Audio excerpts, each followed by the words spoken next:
میرا نام سارہ ہے اور میری کہانی ایک غریب بستی سے شروع ہوتی ہے۔ میری والدہ زینب لوگوں کے گھروں میں کام کرتی تھیں اور والد احمد پھلوں کا ٹھیلا لگاتے تھے۔ جب میں نے 15ویں سال میں قدم رکھا تو میری ماں نے، جو بڑھاپے اور محنت کی تھکن سے ایک سہارے کی تلاش میں تھی، مجھے بھی اپنے ساتھ کام سکھانا شروع کر دیا۔ یہ میرے لیے صرف کام نہیں تھا، یہ ایک حسین خواب کی شروعات تھی، ایک امید کہ میں بھی امیر لوگوں کے خوبصورت گھر دیکھوں گی، مزے مزے کے کھانے کھاؤں گی، اور شاید ایک دن کوئی امیر شہزادہ مجھے اس غربت بھری زندگی کی کچی گلی سے نکال کر لے جائے گا۔ تعلیم کا خواب تو ہم دیکھ نہیں سکتے تھے، سو بس یہی ایک آس تھی کہ قسمت بدل جائے گی اور 2 وقت کی روٹی سے زیادہ کچھ مل جائے گا۔ میرا یہ خواب کسی منزل یا کنارے کے بغیر محض میری آنکھوں میں جلملا رہا تھا۔ خیر، جب میں پہلے دن اپنی ماں کے ساتھ ایک بہت ہی پیارے بنگلے میں کام کرنے پہنچی تو وہاں کی خوبصورتی دیکھ کر دم بخود رہ گئی۔ مجھے اپنی غربت پر رونا آیا اور میں سوچنے لگی کہ ہم جیسے غریب لوگ بس اپنی زندگی کے دن پورے کرتے ہیں۔ زندگی سے صحیح معنوں میں لطف اندوز تو یہ امیر لوگ ہوتے ہیں، جن کے آگے پیچھے نوکر کام کرتے ہیں اور جن کا جب جس چیز پر دل آئے خرید لیتے ہیں۔ میں نے ہر قیمتی شے کو حیرت اور حسرت سے تک کر ماں سے اپنے خیالات کا اظہار کیا تو ماں بولی، جھلی نہ ہو تو، ہر انسان کے پاس اس کا اپنا نصیب ہوتا ہے، کوئی کسی کا نصیب چھین نہیں سکتا۔ نصیب اور اوقات سے بڑھ کر نہ مانگ جو تجھے تیری اپنی ذات سے غافل کر دے۔ ایسی آرزو نہ کر، صحت اور سلامتی مانگ، اس سے بڑی کوئی دولت نہیں۔ ماں کی نصیحت آدھی میرے سر سے گزر گئی اور باقی کی آدھی میں نے خود ہی سر سے گزار دی۔ کیا فائدہ ایسی نصیحت کا جس کا تعلق دولت سے نہ ہو؟ اماں نے مجھے ڈانٹا تو میں چپ چاپ برتن دھونے لگی۔ اگلے روز جب میں اماں کے ساتھ بنگلے پر پہنچی تو وہاں میری ملاقات فائزہ سے ہوئی، جو اپنی ماں کی جگہ کام کرنے آئی ہوئی تھی اور تقریباً میری ہی ہم عمر تھی۔ وہ سانولی رنگت اور موٹے نقش والی لڑکی ایک نظر دیکھنے سے ہی بہت عام سی لگتی تھی۔ میں نے اسے دیکھ کر ایک نظر واش بیسن کے اوپر لگے قیمتی اور خوبصورت سے آئینے میں اپنا عکس دیکھا تو مجھے ایسا ہی محسوس ہوا جیسے میری نظر کسی سلطنت کی شہزادی پر پڑ گئی ہو۔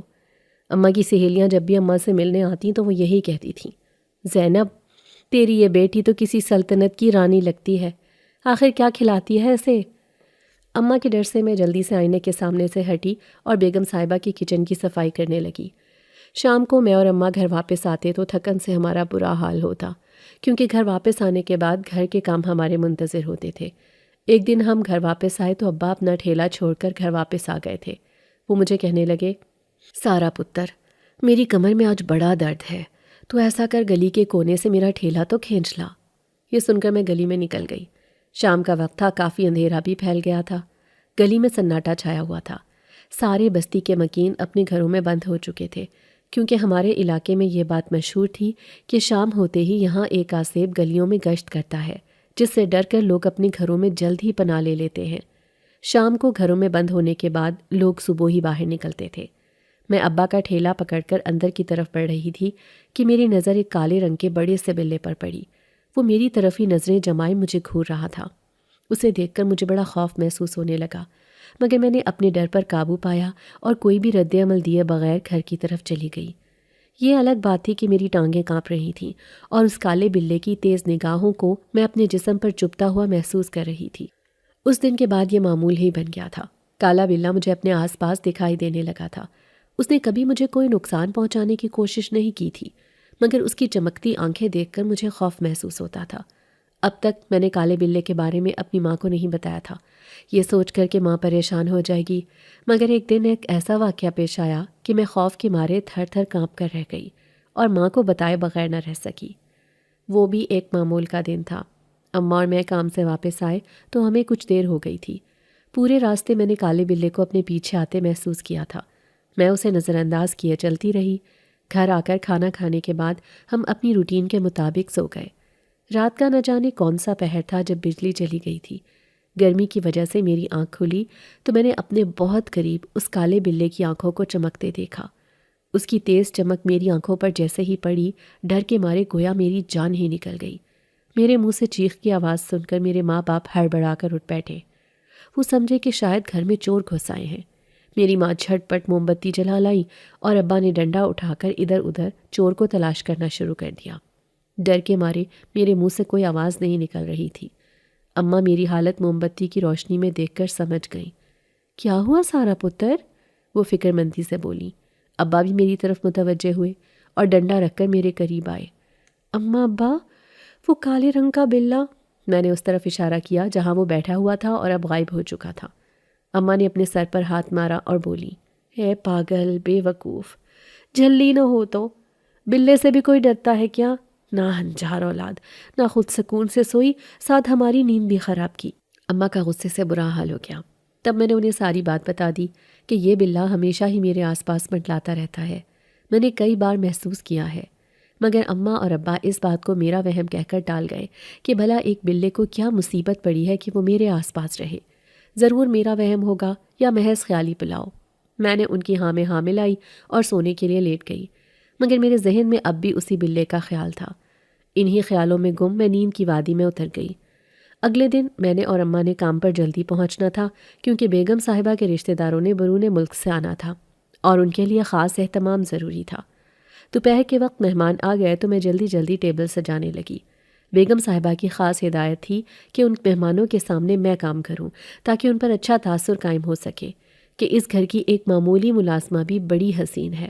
ان امیر لوگوں کے عجیب ہی چونچلے ہوتے ہیں جن سے مجھے کوئی سروکار نہ تھا، اور میں ٹیبل سرو کر رہی تھی جب کسی نے مجھے بڑے غور سے دیکھا تھا۔ میں نے سر اٹھا کر دیکھا تو میں اپنی نگاہیں پلٹنا بھول گئی۔ وہ ایک بے حد خوبصورت نوجوان تھا جس کے گھنے بال اور ذہانت سے بھری خوبصورت سیاہ آنکھیں اسے کسی ریاست کا شہزادہ ظاہر کر رہی تھی۔ دوسری طرف اس کا بھی یہی حال تھا۔ سارا، کھانا لگ گیا؟ بیگم صاحبہ اپنے ہی خیالوں میں گم کمرے میں داخل ہوئی تھیں۔ میں نے جلدی سے اس پر سے نظریں ہٹا کر بیگم صاحبہ کو جواب دیا تو وہ بھی بیگم صاحبہ سے کوئی بات کرنے لگا۔ کام کے دوران ہی مجھے معلوم ہوا کہ وہ بیگم صاحبہ کا کزن اور ہونے والا بہنوئی ہے جو بزنس کے سلسلے میں پاکستان آیا ہوا تھا۔ اس کا نام عمر تھا۔ میں نے یہ بات نوٹ کی تھی کہ عمر مجھ سے بات کرنے کے موقع تلاش کرتے تھے۔ مجھے نہیں معلوم تھا کہ یہ بات اماں نے بھی نوٹ کی ہے، اس لیے ایک دن جب ابا کام پر چلے گئے تو اماں نے مجھے بڑے پیار سے سمجھایا، دیکھ میری دھی رانی، میں نے ایک زمانہ دیکھا ہے، یہ جو امیر لوگ ہوتے ہیں نا، سارے ایک جیسے نہیں ہوتے، مگر زیادہ تر امیر لوگوں کی نظر میں ہم غریبوں کی اہمیت کیڑے مکوڑوں اور چیونٹیوں سے بڑھ کر نہیں ہوتی، اس لیے عمر صاحب سے دور رہ۔ ہر چمکتی چیز سونا نہیں ہوتی، یہ بات سمجھ لے۔ وہ بات کرے بھی تو لیے دیے انداز میں جواب دے کر پیچھے ہٹ جایا کر۔ ویسے بھی چند دن کی بات ہے، میں کسی دوسری جگہ کام تلاش کر رہی ہوں کیونکہ مجھے اس جگہ سے خطرے کی بو آنے لگی ہے۔ اماں نے یہ کہہ کر جیسے قصہ ہی ختم کر دیا تھا اور میرے دل میں اندر تک اداسی اتر گئی۔ اس وقت مجھے احساس ہوا کہ میرے دل میں عمر کی محبت زور پکڑ چکی ہے۔ میں کئی بار اس کی آنکھوں میں اپنے لیے پسندیدگی کے جذبات دیکھ چکی تھی، لیکن اب تک نظر انداز کرتی آ رہی تھی۔ اب اس سے جدائی کا تصور ہی مجھے اداس کر رہا تھا۔ اگلے 2 دن بعد اماں کو ایسا بخار ہوا کہ وہ کام پر نہ جا سکی، لیکن مجھے جانا پڑا۔ حویلی میں کام زیادہ ہونے کی وجہ سے میں چھٹی نہیں کر سکتی تھی۔ فائزہ اور اس کی ماں بھی میرے ساتھ ہی گھر سے نکلتی تھیں۔ ان کے ساتھ ہونے کی وجہ سے اماں کو میری زیادہ فکر نہیں تھی۔ اس دن بھی اماں کام پر نہیں گئی تھیں۔ میں بیگم صاحبہ کی کچن میں ان کی دی ہوئی ہدایت کے مطابق برتن دھو رہی تھی کہ عمر صاحب کچن میں داخل ہوئے اور مجھے مخاطب کر کے بولے، سارا، میں تم سے ایک ضروری بات کرنا چاہتا ہوں۔ میں گھبرا کر بولی، کچھ چاہیے تھا صاحب تو مجھے آواز دے دی ہوتی۔ وہ کچھ گھبرائے ہوئے لگ رہے تھے۔ سارا، جو بات میں تم سے کہنے لگا ہوں اس نے مجھے بے چین کر رکھا ہے، اور میں اب اس نتیجے پر پہنچا ہوں کہ تمہیں بتا دوں کہ میں تمہارے بغیر نہیں رہ سکتا ہوں۔ جب سے تمہیں دیکھا ہے ہوش کھو بیٹھا ہوں۔ میں تمہارے بغیر جینے کا تصور نہیں کر سکتا۔ کیا تم مجھ سے شادی کرو گی؟ عمر کی یہ بات سن کر میں ہکا بکا رہ گئی تھی، مگر کہنے کے لیے میرے پاس کوئی بات نہ تھی۔ میری خاموشی کو میرا اقرار سمجھ کر عمر خوش ہو گئے اور بولے، میں جانتا ہوں کہ تم بھی مجھ سے محبت کرتی ہو، اور وہ وقت دور نہیں جب ہم دونوں ایک ساتھ زندگی گزاریں گے۔ میں جلد ہی اس معاملے کو آگے بڑھاؤں گا۔ وہ مجھے امید کی ڈور تھما کر وہاں سے چلے گئے، اور اس دن سے میری آنکھوں سے نیند کوسوں دور ہو گئی۔ عمر نے بیگم صاحبہ سے بات کی تو انہوں نے میری ماں کو بلا کر خوب ذلیل کیا اور ہمیں کام سے نکال دیا۔ اپنے خیال میں وہ اس معاملے کو ختم کر چکی تھی، لیکن شاید ابھی آغاز ہوا تھا۔ عمر ہمارا ایڈریس معلوم کر کے کسی طرح ہمارے گھر آ گئے۔ میں ان کی اتنی شدید محبت دیکھ کر بہت خوش ہوئی اور اپنی قسمت پر ناز کرنے لگی۔ میرے ابا نے بڑی عاجزی سے عمر سے درخواست کی تھی، پتر عمر، ہمارے پاس سوائے عزت کے اور کچھ نہیں ہے، مہربانی کر کے ہمارا پیچھا چھوڑ دو، کیونکہ لوگ بڑی سی گاڑی میرے گھر کے سامنے کھڑی دیکھ کر ہمارے بارے میں باتیں کرنے لگے ہیں۔ وہ مجھے ایک لالچی باپ کہتے ہیں جو دولت کی خاطر اپنی بیٹی کی شادی ایک امیر آدمی سے کرنا چاہتا ہے۔ میں نہیں چاہتا کہ غربت میں نے برسوں لگا کر جو عزت کمائی ہے وہ آپ کی وجہ سے ملیہ میٹ ہو جائے۔ میں اپنی بیٹی کی شادی اپنے جیسے غریب لوگوں میں کرنا چاہتا ہوں تاکہ وہ سر اٹھا کر جی سکے اور کبھی احساس کمتری کا شکار نہ ہو۔ میں نے دیوار میں موجود چھوٹے سے سوراخ سے جھانک کر کمرے میں دیکھا تو عمر کے چہرے پر مایوسی اور دکھ کے آثار نمایاں تھے، جنہیں دیکھ کر میرا دل بھی دکھ سے بھر گیا۔ وہ ایک آخری امید کے تحت بولے، میں آپ سے وعدہ کرتا ہوں کہ میں سارا کو الگ گھر میں رکھوں گا اور کبھی آپ کو شکایت کا موقع نہیں دوں گا۔ میں اسی کی وجہ سے اپنی منگنی توڑ چکا ہوں۔ میں نہیں سمجھتا کہ میں کسی اور کے ساتھ خوش رہ سکوں گا۔ یہ باتیں سن کر میرے بابا نے ہاتھ کے اشارے سے عمر کو مزید کچھ کہنے سے روکا اور بولے، میں کسی کہانی پر یقین نہیں کر سکتا۔ میں اپنا آخری فیصلہ آپ کو سنا چکا ہوں۔ ہم غریب لوگ سر جھکا کر نہیں بلکہ اٹھا کر جینا پسند کرتے ہیں۔ میں کسی قیمت پر بھی اپنی بیٹی کی شادی آپ سے نہیں کر سکتا۔ اس دن عمر بہت مایوسی کی حالت میں میرے گھر سے نکلے تھے۔ انہوں نے ایک آخری نظر مجھ پر ڈالی تھی جس میں چھپا درد مجھے بے چین کر گیا تھا۔ وہ پوری رات میں نے آنکھوں میں کاٹی تھی۔ صبح ہوئی اور ابا کام پر چلے گئے تو میں نے اپنی ماں سے کہا، اماں مجھے تم سے ضروری بات کرنی ہے۔ اماں نے میرے چہرے کو غور سے دیکھا جہاں بیگانگی چھائی ہوئی تھی۔ میں آج ان سے دو ٹوک بات کرنا چاہتی تھی۔ اماں میں عمر سے شادی کرنا چاہتی ہوں۔ میرے منہ سے یہ الفاظ سن کر اماں کے ہاتھ سے جھاڑو دور جا گری تھی اور حیرت سے ان کا منہ کھلے کا کھلا رہ گیا تھا۔ بستی کے ماحول میں یوں کسی لڑکی کا خود اپنی شادی کے بارے میں بات کرنا بہت معیوب سمجھا جاتا تھا۔ میں شاید بستی کی پہلی لڑکی تھی جس نے یہ ہمت کی تھی۔ آگ کے اس دریا میں چھلانگ لگانے کے بعد میں جلد پار لگنا چاہتی تھی، کیونکہ اس مطالبے کے بعد اماں ابا کا رویہ اتنا سخت ہو گیا تھا کہ مجھے ہر وقت گھٹن کا احساس رہتا تھا۔ ان دونوں نے پیار اور سختی ہر طرح سے مجھے سمجھا کر دیکھ لیا تھا، لیکن میں اپنے مطالبے سے پیچھے نہیں ہٹ سکتی تھی۔ مجھے ایسا لگتا تھا جیسے قسمت بدلنے کا یہ ایک موقع مجھے ملا ہے، اور اگر میں نے یہ موقع گنوا دیا تو شاید کبھی امیر ہونے کا خواب پورا نہیں ہو سکے گا۔ میں ہر حال میں عمر سے شادی کرنا چاہتی تھی۔ زندگی ایک بار ملتی ہے، سو میں کھل کر جینا چاہتی تھی۔ میں نے شادی کی ضد پکڑ لی اور اس پر ڈٹی رہی۔ ایک رات اسی بات پر گھر میں جھگڑا ہو گیا۔ میں نے اماں ابا سے صاف کہہ دیا کہ اگر میری شادی نہ کی تو میں خود گھر چھوڑ کر چلی جاؤں گی۔ میری یہ دھمکی سن کر ان دونوں کو سانپ سونگھ گیا۔ وہ کافی دیر تک کچھ کہہ ہی نہیں سکے تھے۔ بہت دیر سوچنے کے بعد ابا نے کہا، زینب سارے کام چھوڑ اور کل سے اس کی شادی کی تیاریاں شروع کر دے۔ میں کل ہی عمر کے آفس جا کر اسے کہہ دوں گا کہ ہم لوگوں کو یہ رشتہ منظور ہے، اور ساتھ ہی یہ بھی بتا دوں گا کہ اس نکاح کے بعد سارا کا اس گھر سے کوئی تعلق ہوگا نہ ہم لوگوں سے۔ اور سارا تو بھی کان کھول کر سن لے، شادی کے بعد اس گھر کے دروازے تجھ پر ہمیشہ کے لیے بند ہو جائیں گے۔ کبھی اس گھر کا رخ نہ کرنا۔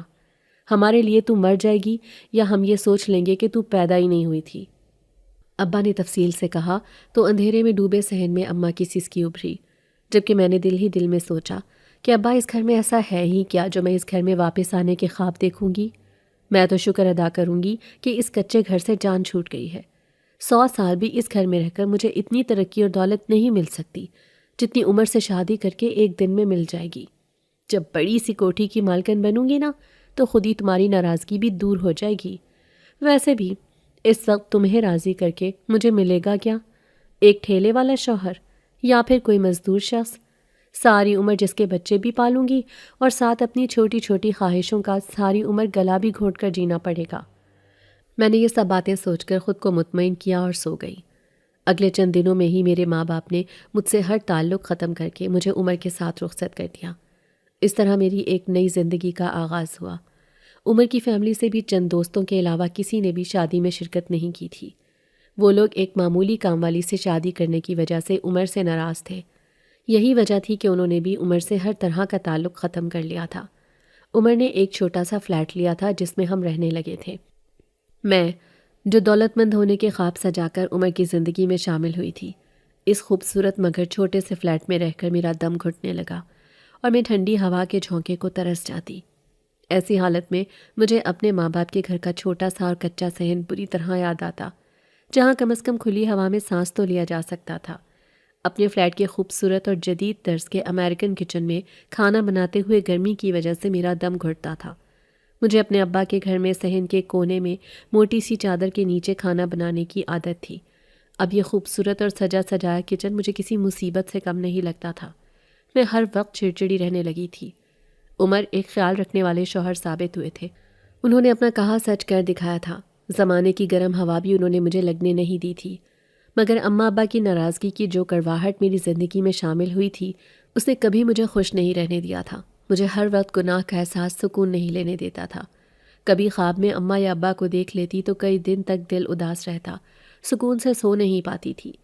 ایک دن میں معمول کے مطابق گھر میں اکیلی تھی۔ یو پی ایس خراب ہونے کی وجہ سے لائٹ جانے کے بعد گھر میں بہت گھٹن ہو گئی تھی۔ میں نے اپنے فلیٹ کا دروازہ کھول دیا تاکہ کچھ ہوا کا گزر ہو سکے۔ ابھی میں دروازہ کھول کر بیٹھی ہی تھی اور اپنے دوپٹے سے چہرے پر موجود پسینہ صاف کرتے ہوئے خود کو پرسکون کر رہی تھی کہ ایک کالے رنگ کا بلہ گھر کے اندر داخل ہوا۔ میں نے اسے دیکھا تو اس کی آنکھوں کی چمک کو دیکھ کر میں اچھی طرح پہچان گئی تھی۔ میں حیرت سے اسے دیکھ کر رہ گئی۔ یہ بالکل ویسا ہی بلہ تھا جس نے ایک عرصے تک میرا پیچھا کیا تھا۔ اسے اپنے سامنے دیکھ کر مجھے اپنی نگاہوں پر یقین نہیں آ رہا تھا۔ کیا یہ محض ایک اتفاق تھا یا پھر یہ اس کا ہم شکل کوئی بلہ تھا؟ میں بہت دیر تک یہ بات سوچتی رہی۔ اسی دوران میرے خیالات کی رو بھٹکی تو مجھے معلوم ہی نہ ہوا کہ کب وہ جس طرح خاموشی سے گھر کے اندر داخل ہوا تھا اسی طرح باہر بھی نکل گیا تھا، مگر وہ بہت دیر تک میری سوچوں کا مرکز بنا رہا تھا۔ میں نے عمر سے اس بات کا بالکل ذکر نہ کیا کیونکہ مجھے معلوم تھا کہ وہ اس بات کو میرا وہم سمجھیں گے۔ ایک روز میں عمر کے ساتھ ضروری سامان لینے کے لیے مارکیٹ گئی تو خریداری کرنے کے بعد جیسے ہی ہم مارکیٹ سے نکلنے لگے میری نظر لوگوں کی بھیڑ میں چلتی اپنی ماں پر پڑی۔ میں بے اختیار اماں اماں پکارتے ہوئے اس عورت کے پیچھے بھاگی۔ آس پاس کے لوگ حیرت سے مجھے یوں پاگلوں کی طرح جاتے ہوئے دیکھ رہے تھے۔ عمر بھی حیران اور شرمندہ سے اپنی جگہ کھڑے رہ گئے، مگر اس وقت مجھے کسی کی بھی پرواہ نہیں تھی۔ پرواہ تھی تو صرف ماں سے ملنے کی۔ جیسے ہی میں نے اماں کے قریب آ کر ان کی بازو پکڑی اور انہوں نے گردن گھما کر میری طرف دیکھا تو میرے وجود پر گویا ٹھنڈی برف پڑ گئی۔ وہ اماں سے ملتی جلتی شکل اور جسامت کی ایک عورت تھی جو اب حیرت سے میرا چہرہ تک رہی تھی۔ اس کے کپڑے بھی بالکل اماں جیسے تھے، جس کی وجہ سے میں دھوکہ کھا گئی تھی۔ اس کے تاثرات سے صاف ظاہر تھا کہ وہ مجھے کوئی پاگل یا نفسیاتی لڑکی سمجھ رہی تھی۔ آس پاس کے لوگوں کا بھی کچھ ایسا ہی حال تھا۔ میں شرمندہ سی ہو گئی اور وہاں سے پلٹ گئی۔ عمر ترس کھاتی نظروں سے مجھے دیکھ رہے تھے۔ میری خاطر انہوں نے بھی اپنے گھر والوں کو چھوڑ دیا تھا، لیکن یہ سچ تھا کہ وہ اب بھی اپنے گھر والوں سے میل جول رکھتے تھے۔ وہ باقاعدگی سے ان سے ملنے کے لیے جاتے تھے۔ اس رات انہوں نے مجھے بہت تسلی دلاسے دیے اور کہا کہ ہم جلد ہی ابا اور اماں سے ملنے کے لیے جائیں گے۔ امید ہے کہ وہ ہمیں معاف کر دیں اور ہم سے میل جول شروع کر دیں۔ ان کی باتوں سے مجھے بہت تسلی ہوئی تھی اور میں دل ہی دل میں دعا کر رہی تھی کہ ان کا دل میری طرف سے صاف ہو جائے۔ اگلے ہفتے ہم نے ان کے گھر جانے کا پلان بنایا اور پھر سو گئے۔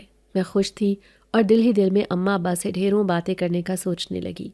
میں یہ بات اچھی طرح سے جان گئی تھی کہ دنیا کی کوئی بھی نعمت ماں باپ سے بڑھ کر نہیں ہوتی۔ انسان دنیا کی تمام آسائشات بھی حاصل کر لے تو ماں باپ کی محبت کو دل سے نکال نہیں سکتا، اور نہ ہی کوئی بھی چیز ان کی جگہ لے سکتی ہے۔ میں نے ان کے بغیر ایک ایک دن کتنی تکلیف اور اذیت میں گزارا تھا۔ میں اپنے ہر دن کی کہانی انہیں سنانے کا ارادہ رکھتی تھی، مگر اس سے پہلے کہ میری ان سے ملنے کی خواہش پوری ہوتی، ہماری زندگی میں ایک ایسا طوفان آیا جو اپنے ساتھ سب کچھ اڑا کر لے گیا۔ ہماری خوشیاں اور ہمارا ساتھ سب کچھ مٹی میں مل گیا۔ ہوا کچھ یوں کہ اس دن عمر کی ایک اہم میٹنگ تھی جس کی وجہ سے انہیں جلد آفس کے لیے نکلنا تھا۔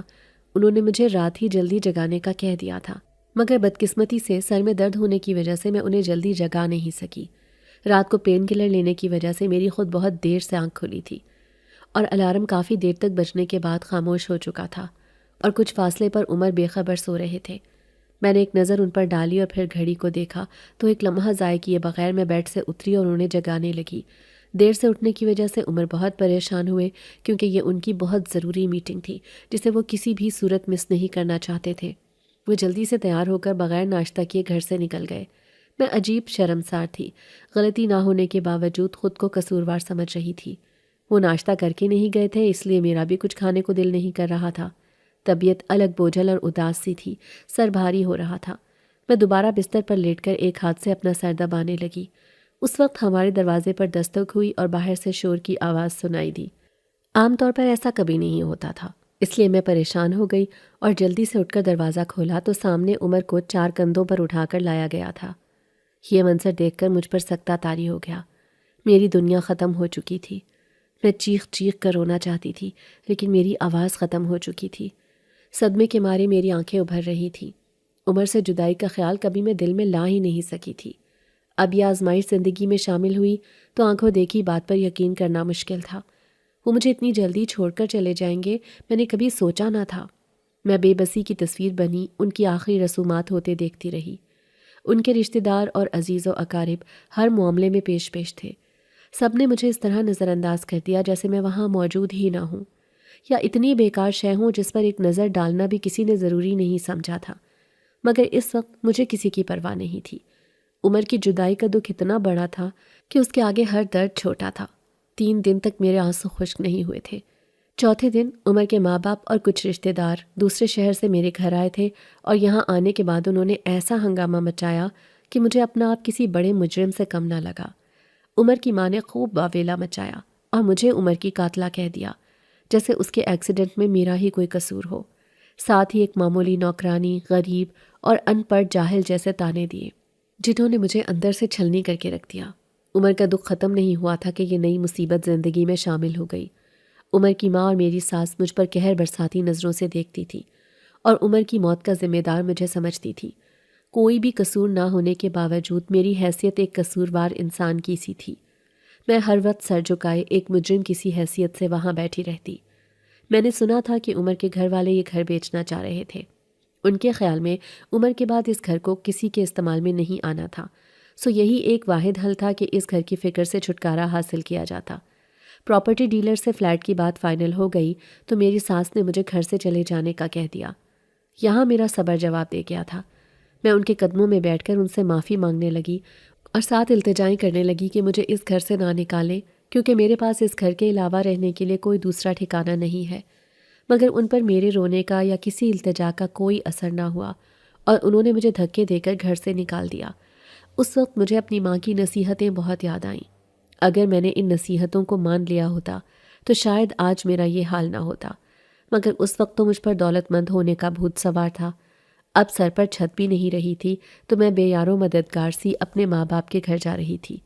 دل میں شرمندگی کی جگہ یہ احساس تھا کہ اگر انہوں نے مجھے اپنے گھر میں رکھنے سے انکار کر دیا تو میں کہاں جاؤں گی۔ بڑی مشکل سے میں گھر تک پہنچی تھی۔ اپنی گلی میں داخل ہونے کے بعد مجھے تحفظ کا احساس ہونے لگا۔ مجھے معلوم تھا کہ تھوڑی سی ناراضگی دکھانے کے بعد اماں ابا مجھے گھر میں جگہ دے دیں گے۔ میں نے دروازے کے آگے آ کر سکون کا سانس لیا اور دونوں ہاتھوں سے دروازہ بجا دیا۔ میری آنکھوں سے آنسو جاری تھے اور میں نے چادر کے پلو سے اپنا چہرہ چھپا رکھا تھا۔ بہت دیر تک دروازہ نہ کھلا تو میں مایوس ہو کر دروازے کے سامنے موجود چبوترے پر بیٹھ گئی۔ کچھ دیر بعد ہمت کر کے میں نے دوبارہ دروازہ بجایا تو ایک 10 سال کے بچے نے آ کر دروازہ کھولا اور سوالیہ نظروں سے مجھے دیکھنے لگا۔ اس بچے کو اپنے گھر کے دروازے پر دیکھ کر مجھے بھی شدید حیرت ہوئی تھی۔ پھر میں سمجھی کہ شاید اماں کے کچھ مہمان آئے ہوں۔ کس سے ملنا ہے؟ بچے نے مجھے سوچ میں گم دیکھ کر سوال کیا تو میں بولی، زینب سے۔ وہ بچہ آنکھوں میں حیرت لیے بولنے لگا، یہاں تو کوئی زینب نہیں رہتی۔ میرے ابو نے 2 مہینے پہلے یہ گھر خریدا ہے۔ یہاں پر فروٹ والے لوگ رہتے تھے، وہ اب گھر چھوڑ کر چلے گئے ہیں۔ یہ بات سن کر مجھ پر گویا بجلی سی گری تھی۔ میں ہمت کر کے بولی، کیا میں کچھ دیر کے لیے گھر میں آ سکتی ہوں؟ میری بات سن کر بچے نے انکار میں سر ہلایا اور بولا، نہیں، میری امی گھر میں نہیں ہے۔ یہ کہہ کر اس نے دروازہ بند کر دیا اور میں مایوس کھڑی رہ گئی۔ بھوک پیاس سے میرا برا حال تھا۔ میں وہاں سے چلتی ہوئی ایک درگاہ پر آ گئی۔ یہ درگاہ ہمارے گھر سے آدھے گھنٹے کی مسافت پر تھی۔ درگاہ پر لوگوں کی کافی بھیڑ تھی، جن میں زیادہ تر اکثریت ان لوگوں کی تھی جو بے گھر لوگ تھے اور ان کا دنیا میں کوئی نہیں تھا۔ میں بھی جا کر انہی لوگوں میں شامل ہو گئی۔ شام ہونے لگی اور ہر طرف اندھیرا پھیلنے لگا۔ خوف کے مارے میرا برا حال تھا۔ کسی نے میری جھولی میں چاول سے بھرا تھیلا رکھ دیا تھا جس سے میں نے اپنی بھوک مٹائی۔ رات ہوئی تو آہستہ آہستہ لوگ اپنے گھروں کو چلے گئے اور میں وہاں اکیلی رہ گئی۔ وہ پوری رات ایک بینچ پر بیٹھ کر میں نے گزار دی۔ کئی گھنٹے گزر جانے کے بعد میری آنکھ لگ گئی۔ رات کے کسی پہر میری آنکھ کھلی تھی۔ میں نے دیکھا کہ کالے رنگ کا ایک بلّا میرے آس پاس چکر کاٹ رہا ہے جیسے میری حفاظت کر رہا ہو۔ نہ جانے کیوں ایسا ہوا کہ اسے دیکھ کر میں نے دوبارہ اپنی آنکھیں بند کر لیں، جیسے کوئی بہت اپنا میرے قریب ہو۔ صبح ہوئی تو ایک پیر صاحب نے آ کر مجھے جگایا اور کہا، اٹھو بیٹا اٹھو، سونے کا وقت ختم ہو گیا ہے۔ میں اٹھ بیٹھی اور وہ پورا دن میرا اسی درگاہ پر گزر گیا۔ اگلے دن پھر وہی پیر صاحب میرے پاس آئے اور بولے، بے گھر لگتی ہے۔ میں نے سر جھکا کر اقرار میں سر ہلا دیا تو وہ بولے، کیا تم اپنے لیے ایک گھر اور تحفظ چاہتی ہو؟ میں نے روتے ہوئے جواب دیا، بابا جی ان 2 چیزوں کے علاوہ کسی لڑکی کے لیے اور کیا اہم ہو سکتا ہے بھلا؟ میری آنکھوں سے آنسو جاری تھے۔ پیر صاحب نے میرے سر پر ہاتھ رکھا اور مجھے تسلی دی، انشاءاللہ سب حق ہوگا اور سچ ہوگا، نکاح کی تیاری کر۔ یہ سن کر میں فوراً بولی، نکاح مگر کیسے؟ میں عدت میں ہوں۔ یہ سن کر پیر صاحب بولے، پھر میرے ساتھ چل۔ میں ان کے ساتھ چل پڑی۔ وہ چلتے ہوئے کافی دور ایک ویران سے علاقے میں آ گئے، جہاں سے کچھ دور پہاڑی علاقہ شروع ہوتا تھا۔ اونچے پہاڑ دور سے صاف دکھائی دے رہے تھے۔ پیر صاحب نے مجھے اپنے گھر میں پناہ دی، جہاں ان کی ایک بوڑھی بیوی اور ایک بیٹی موجود تھی، جو تقریباً میری ہی ہم عمر تھی۔ ان کا لب و لہجہ اور بات کرنے کا انداز بہت مختلف تھا۔ مہوش بہت اچھی لڑکی تھی، ہر وقت ہنستی مسکراتی اور بولتی رہتی۔ وہ ایک زندہ دل لڑکی تھی۔ اس نے میری خوب خاطر تواضع کی اور اپنے کپڑوں میں سے بہترین جوڑا نکال کر مجھے استعمال کرنے کے لیے دیا۔ وہ ٹھیک طرح سے اردو نہیں بول سکتی تھی، لیکن اس نے مجھے اپنی ٹوٹی پھوٹی زبان میں بتایا، میری کوئی بہن نہیں ہے اور بچپن سے مجھے بہن کا شوق تھا۔ تمہارے آنے سے میرا یہ شوق پورا ہو گیا ہے۔ آج سے تم میری بہن ہو۔ بابا نے بتایا تھا کہ تم بیوہ ہو۔ بیوہ ہونا کوئی جرم کی بات نہیں ہے، اس لیے تم خوش رہا کرو۔ رب کی رضا میں راضی رہنا ہی ہمیں پریشانیوں سے بچا سکتا ہے۔ اس کی باتیں بہت حوصلہ مند تھیں۔ تھوڑے ہی عرصے بعد میں بھی مسکرانے اور ہنسنے بولنے لگی تھی۔ یہاں مجھے اپنے گھر جیسا پیار ملا تھا، مگر اس کا مطلب یہ نہیں تھا کہ میں عمر کو بھول گئی تھی۔ آج بھی ان کی محبت میرے دل میں موجود تھی اور میں ان کے ساتھ گزارا ہوا وقت بھول نہیں سکی تھی۔ عدت پوری ہونے کے بعد پیر صاحب نے پھر مجھ سے نکاح کی بات کی تو میں نے ہاں کر دی۔ وہ میرے لیے کوئی غلط فیصلہ کر نہیں سکتے تھے، مجھے ان پر پورا بھروسہ تھا۔ اس گھر میں گزرے چند ماہ میں ہی میں اچھی طرح اندازہ لگا چکی تھی کہ وہ رحم دل اور اچھے انسان ہیں۔ اور پھر سادگی سے ایک دن میرا نکاح فاروق سے کر دیا گیا۔ وہ ایک لمبا چوڑا اور خوبصورت انسان تھا۔ میں اس کے ساتھ اس کے گھر آئی تو وہ علاقہ دیکھ کر حیران رہ گئی، کیونکہ دور دور تک وہاں کسی انسان کا نام و نشان نہ تھا۔ جنگل کے بیچ میں بنا یہ چھوٹا سا گھر دیکھ کر میں پریشان ہو گئی تھی، مگر میں نے زبان سے ایک لفظ نہ کہا۔ ڈرو مت، یہاں تمہیں کوئی بھی جنگلی جانور کچھ نقصان نہیں پہنچا سکے گا۔ فاروق میرے اندر کا خوف بغیر کہے ہی جان گئے تھے۔ میں گھر میں داخل ہوئی تو پورے گھر کو بہت خوبصورتی سے سجایا گیا تھا۔ میں حیرت سے اس خوبصورت گھر کی خوبصورتی کو دیکھ ہی رہی تھی کہ فاروق نے آ کر کہا، یہ تمہارا گھر ہے، یہاں تم اپنی مرضی سے رہ سکتی ہو۔ شام ہو چکی تھی اور بھوک سے میرا برا حال تھا۔ فاروق 5 منٹ کے لیے باہر گئے اور جب واپس آئے تو ان کے ہاتھ میں کھانے کے بڑے بڑے تھال تھے۔ میں نے ان کے ہاتھ سے کھانا لے کر برتنوں میں نکالا۔ باورچی خانہ قیمتی برتنوں سے سجا ہوا تھا، جنہیں دیکھ کر ہی ان کی مالیت کا بخوبی اندازہ لگایا جا سکتا تھا۔ میں نے ان برتنوں کو ہاتھ لگایا تو مجھے ایسا محسوس ہوا جیسے یہ سونے کے برتن ہیں۔ اس گھر کی ہر چیز بہت قیمتی اور اعلیٰ تھی۔ ہم کھانے سے فارغ ہو چکے تو مجھے نیند آنے لگی۔ میں اپنے بستر پر گاؤ تکیے سے ٹیک لگا کر بیٹھ گئی۔ فاروق میرے قریب آئے اور بولے، سارا، میں تم سے بہت محبت کرتا ہوں۔ آج میں تم پر واضح کرنا چاہتا ہوں کہ کئی سال پہلے جب میں نے تمہیں پہلی بار دیکھا تو میں اسی وقت سے تمہارا دیوانہ ہو گیا تھا۔ سالوں تمہارے عشق میں گرفتار ہو کر زندگی گزارتا رہا ہوں۔ میں نے یہ بات سن کر حیرت سے انہیں دیکھا اور بولی، مگر میں تو آپ کو پہلی بار دیکھ رہی ہوں۔ کیا آپ مجھے پہلے دیکھ چکے ہیں؟ مگر کہاں؟ میری بات سن کر فاروق مسکرائے اور بولے، جس دن تم اپنے ابا کا ٹھیلا لے کر گھر جا رہی تھی، اس کالے بلے کے روپ میں تمہارے سامنے آیا تھا، اور اس کے بعد بھی میں ہمیشہ تمہارے سامنے کالے بلے کی شکل میں تمہارے پاس آتا رہا ہوں۔ جب عمر سے تمہاری شادی ہوئی تو مجھے بہت بڑا جھٹکا لگا تھا۔ میرے لیے یہ صدمہ سہنا بہت مشکل تھا۔ یہ کہہ کر وہ رونے لگے اور مزید بولے، تم میرا پہلا عشق ہو سارا، اور میں تمہیں بتانا چاہتا ہوں کہ میرا تعلق انسانوں سے نہیں بلکہ جنات سے ہے۔ میں ایک جن زادہ ہوں، مگر تمہاری محبت میں مبتلا ہو کر ہمیشہ انسانی آبادی کے قریب رہا ہوں، تاکہ تمہارے بارے میں ہمیشہ باخبر رہ سکوں۔ عمر کی موت کا مجھے بہت افسوس ہوا تھا، کیونکہ اس کی موت تمہیں اداس کر گئی تھی، اور میں تمہیں ہرگز بھی اداس نہیں دیکھ سکتا۔ مجھے کبھی چھوڑ کر مت جانا سارا۔ میں وعدہ کرتا ہوں کہ اپنا اصل روپ تمہیں کبھی نہیں دکھاؤں گا۔ میں ہمیشہ ایک خوبصورت نوجوان کی شکل میں ہی تمہارے سامنے آؤں گا۔ میرا وعدہ ہے کہ تم میرے ساتھ بہت خوش رہو گی اور ویسی ہی زندگی گزارو گی جیسے تم گزارنا چاہتی تھیں۔ ہاں، میرا ایک اور وعدہ ہے کہ میں تمہیں ایک دن تمہارے والدین سے ملوانے کے لیے لے کر جاؤں گا۔ مجھے بالکل یقین نہیں آ رہا تھا کہ مجھ سے ایک عام انسان نہیں بلکہ ایک جن مخاطب ہے۔ اب تک صرف کہانیوں میں جنات کے بارے میں سنتی آئی تھی، آج اپنے سامنے ایک جن کو شوہر کے روپ میں دیکھنا میرے لیے بہت زیادہ حیران کن تھا۔ فاروق نے ایک سونے کا بہت خوبصورت اور بھاری کنگن میرے ہاتھ میں پہنایا اور بولے، یہ میری محبت کی نشانی ہے، اسے قبول کر لو۔ میں نے اپنا ہاتھ آگے بڑھایا تو انہوں نے کنگن میرے ہاتھ میں پہنا دیا۔ وہ خوبصورت رات اپنی یادیں چھوڑ کر بہت جلد ہی گزر گئی۔ اگلے دن کچھ عجیب قسم کے لوگ ہمارے گھر آئے تھے۔ میں نے انہیں دیکھا تو ان کی عجیب و غریب زبان اور لباس دیکھ کر مجھے بہت حیرت ہوئی۔ ان میں زیادہ تر عورتیں تھیں، ان کے قد بہت لمبے تھے۔ فاروق نے ان سب کا تعارف کروایا جو میری طرف دیکھ کر ہنس رہی تھیں۔ میں بھی انہیں دیکھ کر مسکرا دی۔ ان میں سے ایک جنزادی جو کچھ عمر رسیدہ تھی اٹھ کر میرے قریب آئیں اور کچھ بول کر ہنس پڑیں۔ مجھے ان کی بات سمجھ نہیں آئی تھی مگر میں بھی مسکرا دی۔ انہوں نے میرا گال تھپک کر مجھے پیار کیا اور پھر میرے سر پر ہاتھ رکھنے کے بعد اپنے ہاتھ سے سونے کے کئی کڑے نکال کر میرے ہاتھ میں پہنا دیے۔ وہ کڑے میرے ہاتھ میں بہت زیادہ ڈھیلے تھے مگر مجھے ان کا محبت کرنے کا یہ انداز بہت پسند آیا تھا۔ میں نے محبت سے ان کی طرف دیکھا تو انہوں نے میری پیشانی چوم لی۔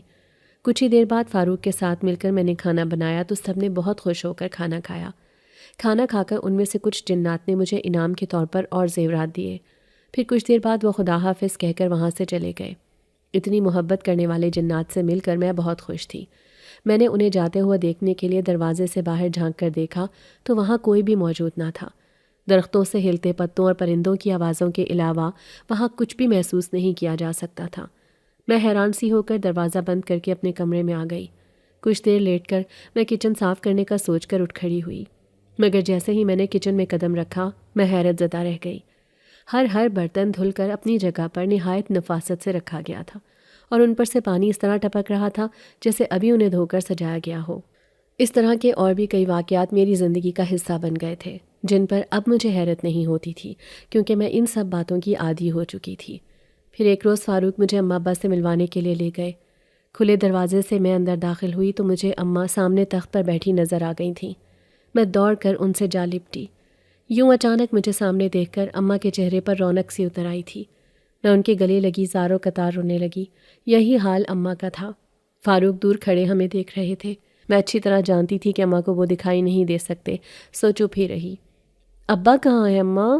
میں نے بے چینی سے پوچھا تو اماں بولی، بے وفا نکلا، مجھے اس بھری دنیا میں اکیلا چھوڑ کر منو مٹی تلے جا سویا۔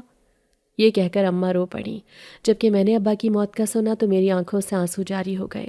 کاش میں ایک بار ان سے مل لیتی۔ میں نے دکھ سے کہا تو اماں بولی، تجھ سے ملنے کے لیے بہت تڑپا تھا مگر تیرا کچھ عطا پتہ ہی نہیں تھا۔ اپنی طرف سے میں نے تجھے بہت ڈھونڈا، پرانا گھر بھی بیچ دیا تھا نا، اسے بیچ کر یہ چھوٹا سا گھر لے لیا تھا۔ ہم دو کے لیے تو یہی کافی تھا، سو ہم نے یہی خرید لیا اور باقی کے پیسوں سے تیرے ابا نے ایک چھوٹی سی دکان خرید لی تھی۔ تو بتا عمر ٹھیک ہے؟ اماں کا سوال سن کر میں چپ رہ گئی۔ میرے پاس اپنی کہانی سنانے کے لیے الفاظ ختم ہو گئے تھے۔ میں نے سر جھکایا اور اقرار میں سر ہلا دیا، جی ٹھیک ہے۔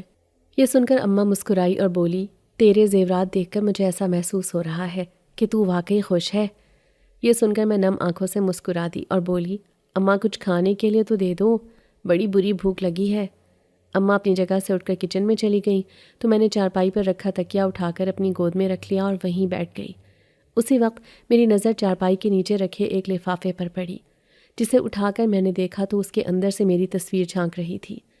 اماں کی محبت دیکھ کر میری آنکھیں بھر آئیں اور میں نے تصویر کو اسی جگہ واپس رکھ دیا۔ اسی دوران اماں کھانا لے آئیں تو میں اماں کے ہاتھ کے بنے سادے سے کھانے پر ٹوٹ پڑی۔ کتنے دن کی بھوکی ہے؟ مجھے بے قراری سے کھاتے دیکھ کر اماں نے پوچھا تو میں ہنس پڑی۔ کچھ دن میرے پاس رک جا، تیری آواز سننے کو ترس گئی ہوں۔ اماں نے منت بھرے انداز میں فرمائش کی تو میں اماں کے گلے لگ کر بولی، کیوں نہیں اماں، میں یہاں رک کر جاؤں گی، ایک ہفتے سے پہلے میں یہاں سے کہیں نہیں جانے والی۔ میری بات سن کر اماں بہت خوش ہوئیں اور پھر رات گئے تک مجھ سے ڈھیر ساری باتیں کی۔ اس رات ماں کے آنگن میں سالوں بعد مجھے بڑی پرسکون نیند آئی تھی۔ رات کو دیر سے سونے کے بعد میری آنکھ صبح بڑی دیر سے کھلی تھی۔ میں نے اٹھ کر دیکھا تو پورے گھر میں اماں کا کہیں نام و نشان بھی نہیں تھا۔ کچھ دیر بعد دروازے پر دستک ہوئی اور ایک عورت ہاتھ میں کھانے کی ٹرے اٹھائے کھڑی تھی۔ میں نے جیسے ہی دروازہ کھولا وہ ٹرے مجھے تھما کر بولی، خالہ زینب کی بیٹی ہو نا؟ شکل سے لگ رہی ہو۔ ہائے کتنی اچھی تھیں خالہ زینب، ہر وقت تمہاری باتیں کرتی رہتی تھی، اس لیے مجھے تو بڑا شوق تھا آپ کو دیکھنے کا۔ کل یہاں کا تالا کھلا دیکھا تو سوچا آپ سے ملنے چلی آؤں اور لگے ہاتھوں آپ کے لیے بریانی بھی لے آؤں۔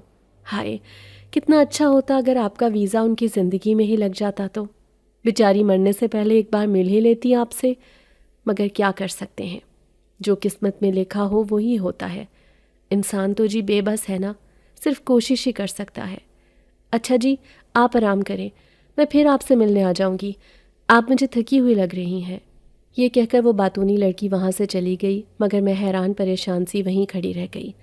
اگر اماں اس دنیا سے جا چکی تھیں تو کل میں ان سے کیسے ملی؟ یہ بات میرے ہوش اڑانے کے لیے کافی تھی۔ میں نے کچن میں آ کر ٹرے رکھی تو وہاں وہ برتن بھی رکھے ہوئے تھے جن میں اماں نے مجھے کل کھانا دیا تھا۔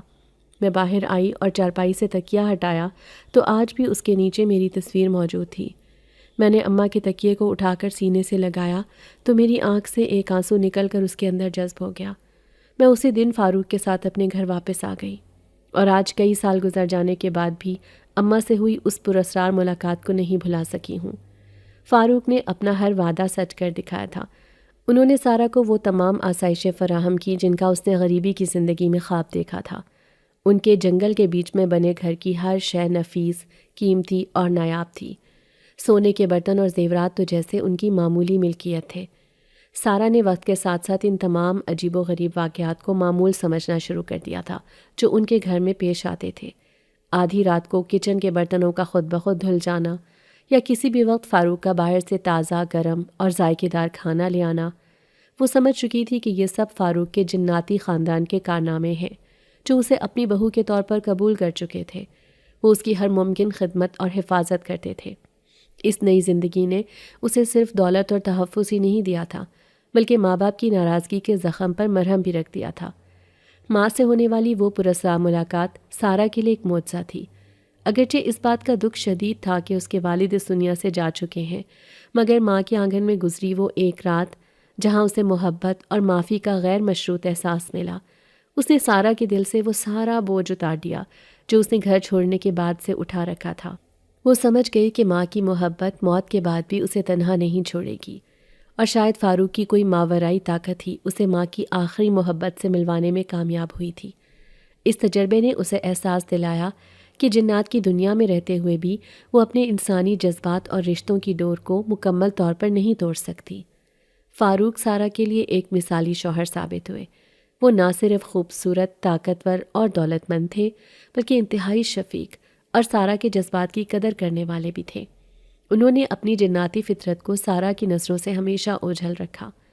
وہ ایک خوبصورت انسان کے روپ میں اس کے سامنے رہے۔ ان کا یہ مسلسل خیال رکھنا سارہ کو عمر کی یاد سے نجات دلانے میں کامیاب ہو گیا تھا۔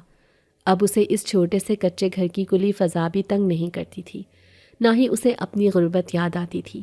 وہ ایک ایسی پرسکون زندگی گزار رہی تھی جو اس نے اپنے لیے منتخب کی تھی، اور اس کا انتخاب اسے دنیا کی ہر نعمت سے بڑھ کر پیار دینے والے جیون ساتھی کی صورت میں ملا تھا۔